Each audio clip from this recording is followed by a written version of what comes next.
Have you ever been in an argument where you were accused of the very thing the other person was doing? Maybe you were called selfish, or angry, or a liar, and it just left you feeling completely confused, questioning your own reality. If that sounds familiar, you've likely experienced something called projection.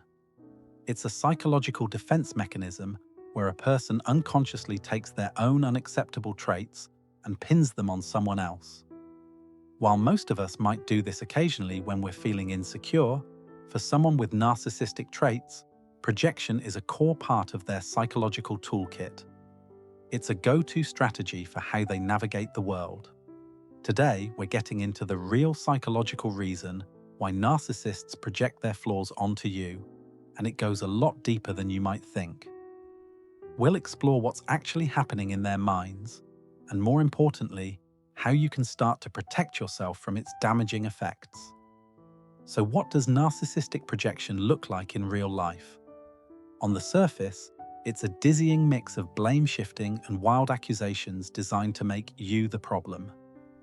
If you've spent any time with a narcissist, these examples will probably sound painfully familiar. One of the most common projections is about cheating and dishonesty.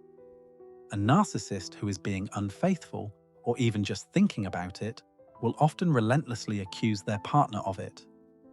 They'll start checking your phone, questioning where you've been, and demanding proof of your loyalty, all while they are the one breaking trust.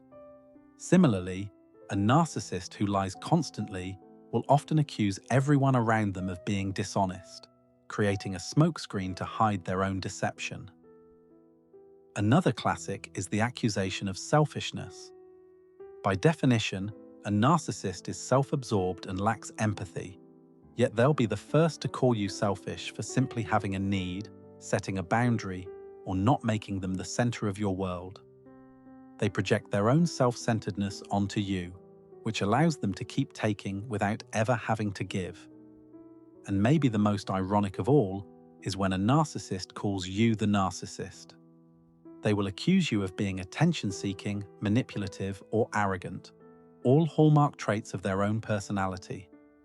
This is a confusing but strategic move to make them look like the victim, and you look like the bad guy. They might project their rage, accusing you of being the angry one after they provoked you into a reaction, or project their own insecurities by constantly criticizing your intelligence or appearance. In every case, the script is the same. Whatever they are, they accuse you of being. Have you experienced any of these specific projections? Let us know in the comments which one sounds most familiar. So why do they do this? The reason isn't just to be cruel, though it certainly feels that way. The real reason is that projection is a powerful, unconscious defense mechanism built to protect the narcissist from the one thing they cannot stand, their own deep-seated shame. At the core of a narcissistic personality isn't the grandiosity you see, but a deeply fragile and fractured sense of self. Their entire identity is an illusion of perfection they've built up. When any proof of their own flaws, their dishonesty, their jealousy, their inadequacy, threatens to break through, it triggers an unbearable feeling of shame. This isn't just guilt, which is the feeling, I did something bad. This is shame, which is the feeling, I am bad. For a narcissist, that feeling is catastrophic. They never developed the emotional tools to deal with negative feelings in a healthy way. So their mind does something desperate to survive. It ejects the feeling. It takes that hot, painful coal of shame and throws it at you. They literally project their flaw onto you so they don't have to see it in themselves. It's a primitive defense that says, I'm not flawed, you are. This preserves their perfect self-image and helps them avoid the crushing weight of their own inadequacy. This is all fueled by a profound lack of self-awareness. Many narcissists are genuinely incapable of deep introspection. Admitting fault isn't just uncomfortable, it's almost impossible. So blaming others becomes their default setting. In their distorted reality, they often start to believe the projection is true. Projection is also a tool for power and control. By keeping you constantly on the defensive, busy explaining and justifying yourself, they keep you off balance. This stops you from looking too closely at their own behavior. It's a manipulation tactic that puts them in charge of the narrative, making you feel like you're always the one who needs to apologize. Sometimes this goes a step further into a twisted process psychologists call projective identification. This is where a narcissist doesn't just accuse you of a feeling, but actively provokes you until you actually embody it. For example, a narcissist who feels intense inner anger might poke and prod you relentlessly until you finally snap and yell. At that moment, they'll calmly turn and say, "See? You're the one with the anger problem." They create the very reality they've projected, trapping you in a cycle of manipulation. Understanding this internal dynamic is a huge step in taking back your power. If this is resonating with you, and you want to keep learning how to navigate complex personalities and protect your mental health, please take a moment to subscribe to our channel. Your support helps us create more content just like this to help people on their healing journey. Once you understand why they do it, you can start to see the behavior for what it is, a reflection of their inner chaos, not a reflection of you. So how do you respond when you're caught in this emotional crossfire? The first, and honestly, the toughest step, is to refuse to play the game. Do not engage or defend yourself. Narcissists thrive on emotional reactions. When you argue or justify, you're giving them what they want, a fight that can validate their feelings in their own mind. Trying to reason with them is like trying to nail jello to a wall. Instead, practice disengagement. You can say something calm and non-committal like, "I don't see it that way," or "I disagree," and then end the conversation or walk away. Your emotional energy is precious. Don't waste it on a fight you were never meant to win.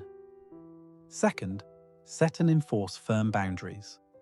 A boundary isn't about changing them, it's about protecting your own peace. That might sound like, "I won't continue this conversation while I'm being accused of things I didn't do," and then actually leaving if the accusations continue. Boundaries are your best defense against this kind of manipulation. And this is maybe the most important point of all. Do not internalize the projection. This is how you preserve your sense of self. Remind yourself again and again, this is not about me. This is their shame, not mine. Their accusations are a roadmap to their own inner world.